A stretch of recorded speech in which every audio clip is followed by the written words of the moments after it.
Hello, everyone. Welcome to another episode of Cryptocurrency. Your host here, Richard Carthon. And today I have a special guest that's here to talk about a topic near and dear to my heart, which is financial literacy and different ways that you can start to generate wealth and different ways that you can creatively do it. But of course, we talk a lot about cryptocurrency and blockchain here, but there are multiple ways that you can accomplish that. And we have an expert here that can help you kind of discuss several of those different ways. So we have Damion with eQRP. How are you doing today? Good, Rich. It's good to see you, man. Thanks for having me. Of course, man. Well, happy to learn more about you. And let's start off by first learning about a little bit of background on yourself. Background-wise, I'm a serial entrepreneur. I've had 50 plus companies, lots of syndications, lots of investment pools, and a lot of other things. So anything from real estate to insurance companies. And then all that entrepreneurial curiosity led me to the crypto space, which is where I'm spending a lot of time these days, and integrating that into the retirement space, which is where most people have all their money. So I've just spent a lot of time being out there, stubbing my toes, bleeding, and hurting in the trenches. And it gives me a lot of perspective on the real world, not just an academic theory like the Fed with their 800 PhDs, but actually being out there making stuff happen with real employees, real companies, real losses, real gains, and real lessons. And that's basically what I've been doing the last 25 years. No doubt. So that means you have a wealth of knowledge and a grand perspective from the start to finish, from starting something from off the ground to being an employee to being an employer, all of that. And one of the things that you regularly talk about is wealth generation and wealth building, and how a lot of companies kind of do their employees an injustice on how to do that. And I definitely want to dive into that in a second, but you just said that you kind of started to learn about cryptocurrency. You're incorporating that more into that. So what was your first introduction into the crypto space, and how did that pique your interest into how that could cross into retirement? Well, it's kind of funny because my first experience was an annoying day in Prague. I was sitting there at a buddy's Crypto Anarchy Institute, and I wanted a latte, and he said, "We don't take cash. We only take crypto." And I said, "Well, how do I do that?" So he had an ATM. I bought some Bitcoin. This is when Bitcoin was about $600 per coin, and I bought a coffee and a t-shirt. And since then it's gone up. I mean, now it's 50x, it was 100x. So that coffee that was like $10 in Europe, you do the math, and you're like, wow, that was $1,000 coffee. I mean, now it's down to 500. So my experience was annoying, then it's interesting, then it started the ball going, and now I'm looking at it going, that was the most expensive coffee in history. So it was really funny. It was like the guys with the 10,000 Bitcoins for the pizza, and this was my experience, kind of similar in my own way. So I find it really interesting that a lot of people in the same regard exchange their time for money, right? So you go to your employer and you exchange your time so that you can provide for yourself and eventually save up money for retirement. And in a lot of ways, I think that's why you started eQRP. And I'm not going to steal your thunder, but can you kind of explain what it is, how you started, and how it's helping to transform lives? Yeah, I mean, I started it because I saw a big missing gap. Most people were taking their money and they were throwing it into a 401k or and that's where most people have their money, and they think it's between 401ks and Social Security, and that's going to basically cover their future. And unfortunately, when you wake up at 55 or 60 and you have $1 million or $2 million worth of stocks, which is what most people have, they're not free, they're just freaked out. And it's like they're freaked out because they don't know how they're going to keep that money and not lose it. They have no training, they have no financial literacy. They just caught a wave and they said, "Oh, look, I got free money because my employer matched it." So the idea was we got to find a better way so people aren't just riding this roller coaster inside of a Wall Street casino of up and down. You know, things go up, they go down, they're freaking out. They don't know how to actually do anything because there's no training. It's just handing your money over and giving up any type of control. And so what I said was there's got to be a better way. And the better way is where you get to control your assets. And when you control them, you tend to pay attention. And so the eQRP was built for people to have control of their money, their 401ks, their IRAs, be able to control it, invest it in real things like real estate and gold and crypto. And it worked for individuals. It works for companies that have 50 employees. So like my firm has a plan, and one of the plans that we have is not just the retirement plan, but it's a plan for all the people here. And it's a plan based on my commitment to make them financially free within 10 years if they stay and focus and study. And I think a lot of people miss the part of the study, the work. It's like a 4-letter word. What? I got to work? No, I just want to give my money to Wall Street, and then that's not going to work out very well. So it's really about empowering people with the tool, which is the eQRP, and it's also changing the narrative and the culture inside of organizations. So it's not just, hey, as an employer, I'm going to hand some money over, it's free money, and then I don't have to care. I think as an employer, it's my job to care about people's future and train them and put a lot of time and energy into them so that they're not a slave with modern shackles, which is what I think our monetary system is and the financial system is. And it's interesting. So it's the education piece is something that I think is extremely valuable, and I think is an injustice, unfortunately, for a lot of people who are going through the ebbs and flow of their everyday work of not being able to understand how to amass wealth. So a lot of people are taught, hey, you put a certain amount aside for your 401k, that's for retirement, is to say when you're done. But what you do today affects that future money. And you could be having strategies and sessions around how do you do that. And usually that's only for the ultra wealthy, right? Those are for people who can afford to have financial advisors and creative solutions in the traditional sense of knowing different ways and elements to invest your money. So how is eQRP uniquely positioned to help with people to still have that kind of access? Well, what it does is we're a relationship and education company. We happen to set up retirement accounts for people. So what our clients find and what people hear is that we spend an inordinate amount of time educating people, not pitching them mutual funds or telling them how they need to save enough money to get 4% a year when they retire. That's conventional wisdom nonsense. And that's what the systems, the financial advisors in Wall Street tell people. So we spend all our time building this educational system where people say, oh, okay, you know what? I can actually learn what to do, not just, hey, here's a tool, and then hope and pray that it'll actually work out. So the eQRP is a different system. It's not set up to where we sell you something and then we take your money and then charge you 1 or 2% a year for life, which is what the entire system is set up to do. The entire system is set up to rape and pillage and harvest the labor of individuals, not based on any success, but just based on existing. So that 1 or 2%, whether your portfolio is up or down, it gets charged every year. And people don't realize that. They don't realize that over a period of 25 years, the compounding effect for most portfolios, if the stock market is done well, is maybe going to be 3 or 4% after fees. That's not going to get you anywhere except broke. And that's really the truth. And unfortunately, people don't know that until it's too late. So this empowers people to be able to do things where they're actually going to be free, not just because they have money or there's an account balance, but because they actually understand how they created it. And that's where all the wealth is. It's not in what you create, it's in the knowledge and the experience and the scar tissue of doing it. Right. And knowledge is power, but you also have to be empowered to know what to look for and how to take first steps and to start doing things yourself. And, on that, one of the ways that a lot of people in the crypto community are trying to figure out is, how can they start to diversify into crypto? So some are allowing you to start to put some of your money into like Bitcoin. Some are allowing you to do Ethereum. What are ways that if someone who's listening to this is interested and it sounds appealing, how could they potentially be able to take some of that money and apply it into the crypto world as well?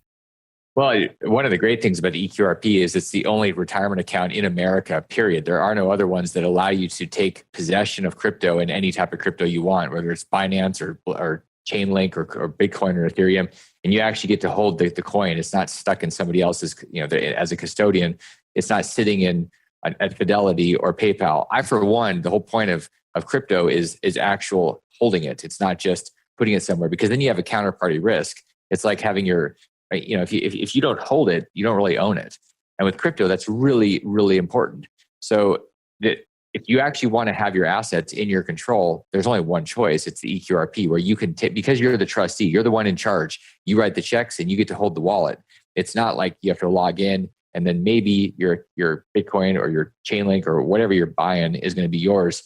That can be turned off in a heartbeat. And people don't realize that these institutions, if there's ever a directive or they just decide that they're going to keep it. You look at places like in, I forget the island off of Malta or wherever it was, where they did. Seychelles? Yeah, well, the one where they had all the accounts and they said, we actually, we need to pull the cash and use it to recapitalize the bank. And so they did that. And it was, people said, wait, how can you do this? Well, they can, and all banks can do it. All institutions have fine print that allows them to do it. In that case, they didn't realize that the Russian mob had been investing heavily in that bank, and all of a sudden they pissed off the mob. So that didn't really work out. They gave the money back, but that kind of stuff can happen. And the only way to prevent that is to make sure you actually have control. So with crypto and all these things that people are interested in, whether it's Bitcoin or the alt or whatever, you really have to ask, how are you controlling it? And if you want your IRA and 401k money to be in something that is not BS, like stocks and mutual funds, then this is a great way to start moving and diversifying into something you actually control that's going to define the future. Oh, absolutely. And that's really unique, and definitely want to learn more about that, because that is unique in that, one, you get to hold your own and you can put whatever you want. Just a quick follow-up question is, so in the traditional sense of like a 401k, typically you have to wait until you're in your 60s or whatnot. For this, would you have to do the same thing, or is it a little bit more liquid and you can liquidate sooner, or how does that work? Yes, the way it's set up, you actually have the ability to get money in there pre-tax. You can convert it to post-tax, and you could actually take it out at any point, age 30, 40, 50 years old, and do it tax-free. So part of what we offer is the strategy around this stuff. And we have teams of accountants and attorneys. And so you get those ideas. We're the only ones in the country that I'm aware of that's building that strategy. So just imagine that going and taking money, you put $50,000 or $100,000 into your retirement account, or you move it into an eQRP, and then you're able to grow that to millions and take it out tax-free and spend it whatever you wanted to do with it at 30, 40, 50 years old. That's a game changer for people, because That's most people think extremely unique. it's totally unique, right? Because you're like, well, awesome. I gotta wait till I'm 60 years old. You're like, wait a second, what if I had a way to build, because I see what's happening and I actually get it, and I took this money and I put it into crypto, seeing where we're going over the next 5 years. And there's a way to retire, and then you could use the staking or DeFi farming, and you can do that kind of stuff inside of Roth accounts to where all that money is tax-free and you could spend it. So for anybody to say this doesn't apply to me, I'm like, well, do you love paying taxes? Because then I guess it doesn't apply to you. But if you don't like paying taxes, or you think you're a better steward of your money, then this is a really good thing to know about. No, absolutely. And I personally even want to have a follow-up conversation, because that is extremely awesome in the sense that there's a unique way that you can set this up, already have your pre-tax phase ready. And if you want to take an early retirement, you can. Pretty awesome, pretty unique, and thank you for sharing that. Another direction I want to bring this, though, I personally am getting more involved in the real estate game, and as everyone listening here right now, there is a real estate boom. It is absolutely a seller's market, and there's a lot of opportunity in that space. How is it that people are able to diversify using their 401k and everything else to diversify into real estate right now? Well, what's really funny is that people think that a 401k and an IRA, but especially 401ks and all these plans people have at work, that the options are mutual funds or bonds or cash. And the reality is that's what makes Wall Street money. But when these were set up almost 50 years ago in 1973, the IRS and the Congress said, here are the things you can't do. And there was a small list, like you can't invest in rugs or wine, because obviously at 60 years old, you'd just be hungover and broke if it was in wine. So they said, here's the things you can't do. Well, all the things you can do are things like real estate, things like gold, crypto, all these things. And with real estate, a ton of our clients are investing in houses that they're flipping, syndications like apartments, land in Belize and Panama, like you name it. If it's got dirt and bricks and sticks, it's part of somebody's eQRP. And one of the neat things is that you can do this, you can invest in real estate, and people are trying to maneuver real estate and do 1031 exchanges and all these fancy things, which can work. But once you actually use a retirement account properly and you use a Roth eQRP, you don't pay taxes ever again on anything. So you can take, like when I first started, I had negative money. I used a credit card to buy my first house in 1999, paid a little down payment with my $6,000 cash advance, turned that into a $20 million portfolio. If I had used a Roth eQRP, I would have had no tax on anything. And so, and I wouldn't have had to 1031. I wouldn't have had to play the games. So it's really interesting for people that are doing real estate and crypto right now on the options on what you can do. They all work together really well, and you can absolutely go to zero tax and take your stuff out of the Wall Street casino. Yeah, I mean, that is incredible, because a lot of people don't know that. And what is interesting about what you just said as well is that a lot of people do focus on like the traditional sense of like mutual funds, index funds, everything else, but don't tell you all the other ways that you can legally diversify into. Sure, in some instances, people might consider it more risky or whatnot, but a lot of people don't even realize that it's an option. So it sounds like one of the unique things is that eQRPs are able to give you at least all the different options that you have, kind of lay it out there and say, here you go, here's education, here's your empowerment, go do what you want. Is that kind of y'all's philosophy? Yeah, it's really about self-responsibility and choice. I mean, the system is set up to give you choices that benefit the system. I'm talking about Wall Street, the financial institutions and advisors. Whereas the eQRP is set up to benefit you and your family because you're in control. You can actually impact the value of things. When you think about investing in Amazon stock, can you do anything to benefit your stock other than clicking buy now on Amazon? And that's not going to really do much. But with real estate, if you said, okay, I'm going to go buy this property and I've got a vision, and then you have a bunch of people change the property and then you sell it, you can actually force value creation. So it's really a shift into ownership of your life. I'm a big advocate of self-responsibility and designing a life versus having a life by default. Wall Street is a life by default. It's just, you hope it all works out, but you don't have any ability to control it. And so this is a different world. So for a lot of people, that's scary because we've been trained to be slaves. We've been trained to hand our money over and just hope, like smoke a bunch of opium, it'll all work. And that is not how the system works. You got to be willing to work the system. No doubt, but you have to be able to willing to work the system, but you have to know how to do it, right? And it's that mind shift and also being given the tools to then go and do that.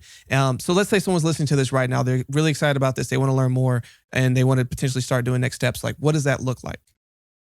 I mean, like I said in the beginning, we're an education company. So the first thing somebody does is they get information so they can digest this fire hose that we're going through. Like, wait a second, what is he talking about? What's happening? And so I wrote a book on this called the QRP book. And that book is summed up in the QRP report. So they can get a copy of that. Really simple. Just text the word eQRP to 72,000. That's the first step. Once you do that, you're going to get enough information to think this is probably something I want to know more. And then you have a conversation. This is not for everybody. I mean, when we have people come in and they're reckless, I'm like, you're going to go buy a Ferrari with your money. Yeah, we don't want to do business with you. We don't do business with victims or people that blame people. It's just not interesting. It's actually a terrible experience. So if you're the right fit and you actually want to own your life and you're willing to do the work, then we build everything, which takes a couple of days. And for people to get money that's stuck at 401ks or IRAs, it's usually 7 to 10 days, and all that money sitting in a checking account. And literally within 24 hours, that can be converted into Bitcoin, Ethereum. It could be for a real estate deal. You have power and control and speed all of a sudden. Yeah. That's really unique, and thanks for setting it up. And we'll make sure to also have the links in the show notes. But I kind of want to pivot to another topic just really quickly, and that was you talked about the philosophy of wealth creation and also just understanding like how do you change the mindset of like from being a victim to taking responsibility and ownership. Being a serial entrepreneur, seeing multiple journeys throughout your life, how have you been able to craft that mindset towards, being able to take control and be in the driver's seat of the financial freedom that you created? I think the key is being willing to test things and know that you're going to be wrong. And so when you walk into something and you say, I'm going to make a mistake because I don't know if this is going to work, and I'm going to lose money. And you do it with things you can afford to screw up. And when you do that, you start realizing these mistakes don't kill you. When we're kids, we're trained that mistakes will eat you. That if you make too many mistakes, you're going to flunk out of school. You're not going to go to college. You're never going to get a job. You're not going to have a pension. Life is over. So, I mean, like all these things that make us afraid of making mistakes. As an entrepreneur, my job is to make a lot of mistakes. It's to make mistakes faster than anybody else and learn from them and then compound those into other things. Like in the real world, if you make 50% of whatever you're doing, if you make 50% mistakes and you have 50% whatever it is success, you're probably a billionaire. I mean, the reality is you're going to miss more things than not. It's like sales calls. For anybody that's been in sales, you don't call 100 people and get 80% of them to say yes. That's not how it works. You get, it's like real estate. You don't look at 100 properties and buy 90 of them, but that's what they tell you in school. Get 90, you get an A. If you get 2 or 3 out of 100, you're getting an A. And you think about this stuff. School Right. doesn't apply to the real world at all. And so it's really about going out there and making mistakes and knowing it's not going to eat you. Unless you grew up in Alaska like me, or you went to Africa where I've been on safari, if you make a mistake in those 2 places, something eats you. But if you're not in those 2 places, you're not getting eaten by mistakes. And people are really afraid of mistakes, which means they're never going to actually, they're not going to tap into their potential because they're going to live in fear. No, I think that's really valuable and very important. You got to be willing to take the risk. You got to be willing to go for it. And, a lot of our audience is in crypto and blockchain, so they already have a pretty good risk tolerance, or they're on the cusp that they want to learn more to start taking that. Even yourself, when you first even learned and started getting a little bit more involved in the crypto sphere, I mean, in the last decade, so much has happened. It's become more legitimized. It's something for the future. The fact that you can start to actually plan crypto for your future and put in your retirement shows that there is a lot of belief that is going to be here. we've even seen a wave this year in 2021 between all the different things that have happened in the crypto sphere, from Bitcoin hitting its new all-time highs, Ethereum a whole time. At the time of this recording, we've seen a pullback, but all the same, it still looks very, very bullish and where we're headed. What are some things that you personally are looking out for in the crypto realm, and where you think things are headed in the next couple of years? Well, I'm looking at all these legacy monsters that think that they're so powerful, and whether it's the banks or it's the Amazons or the boxes or Dropbox, or it's just all these different things. I'm more interested in the solution. So when somebody sends me some crap coin or whatever they want to call them, and they say this is amazing, it's going to go up, and I invested in MILF. I say I invested. I threw a few $1,000s because I thought it was a funny name, and it went up 600% in a day. And I thought, I am brilliant. I started spending the money in my head about all the things I was going to do. I was going to buy a new car. And then I watched it go off a cliff. And I was like, okay, well, what did I just do? I don't even know what this thing did. I went into a stupid emotional reptilian brain space instead of what I do with most of my portfolio, 99% of it. I take the money and I look at things and I say, what is this solving? And so I think it's really important. If you want to be part of this, the future and the solution, you got to look at what the actual protocols are doing. Are they disrupting the lending, like BlockFi and Nexo and Celsius and those type of companies that are making it to where banks are kind of irrelevant? It makes it, you don't need that kind of stuff when you can start doing payroll and you do it through bit wages or these different things, and you can pay people in Bitcoin. I like these protocols that solve problems. I don't like friction. Our entire system is set up with massive amounts of friction. I like the privacy that's being built in. And so my suggestion for everybody and what I do is focus on the actual solution, not a carbon copy, photocopied white paper that somebody says, here's my solution, but something that's led by smart developers with leadership and something that is really taking from people. I want to figure out ways to empower people and lift people up by teaching them to fish and being a part of the solution. So that's my philosophy. I don't really give two craps about the next thing that's going to go up 600%. That's not why I'm doing this. And I agree with that full-heartedly. Matter of fact, everyone listening, go rewind that, listen to it again. You need to get into projects that are here for the future. One of the things I always pride myself in, talk about with everyone that listens to this show, is get involved with projects that are building to be here in the next 5 to 10 years. Don't get on these get rich quick. Let's see how much money we can make and get rug pulled. Find out companies that have a plan to be here for the next decade, because those are going to be your winners, because they're playing the long game and they know that things take time to build. And when it's built and it's built right, the hockey stick of growth that truly will come and the true value will be there. Those are your home run hitters. And so I really appreciate what you just said. Again, everyone go back and listen to that again. I think that was really, really, really great words of ways that you can analyze and look at different crypto opportunities. But as we wrap up here, man, like, you've dropped a lot of really good information, but the two fun questions I always like to ask, the first being, with all the information that you have right now, if you could take it and impart 2 to 3 pieces of wisdom to yourself when you first got started, when you first got to that first entrepreneurial endeavor, what information, what advice would you share with yourself? Well, I always, people ask me that, like, what would you do if you were 20 years old again, or you were starting out? And I go, well, I mean, I'd probably just tell myself, you're going to go bald. It's going to be faster than you think. And my hair fell out because of the amount of beatings I took. It wasn't, it was more than anything. It was just when you have a lot of stress from going through stuff. Part of the stress comes from a couple of things. One, you don't really know what your numbers are. So you're just shooting from the hip and you're like hoping you don't go bankrupt. And I did that for a while. Not smart. So you always want to know your numbers and have somebody else doing your numbers. Your job is not to be the bookkeeper or the accountant. Even if you're good at it, your job is not. It's to have somebody else bringing it to you saying, here's the truth. The numbers don't lie. And so you want to see your numbers all the time, whether you're an investor, a business owner, or both, or whatever. And you want to know what you're burning. Another one that is a really big deal is to always have people that are bald or grayer around you that have been through cycles. Somebody that's 60 or 70 years old isn't necessarily going to say, I get crypto and I understand and I'm high tech. Really unlikely, but they've been through cycles and they've been through mass psychology when they've seen cycles with markets.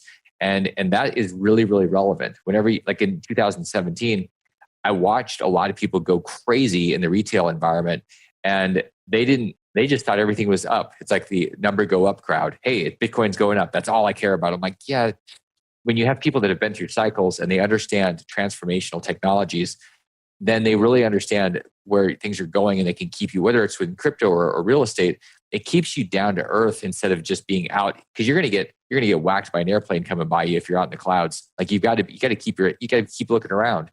The mentors will do more. If you become the smartest person in the room, you're going to get whacked. And that's one of the reasons that I always have people that are older, wiser, have been through more cycles, can see further into the past than me, because I'm in my 40s, and I want people. We really haven't seen, even 2008 was this great financial thing, but like you talk to somebody that was around 100 years ago, and they had a 25-year period where it took that long for the stock market to come back, and people expect 8 or 10% a year on everything.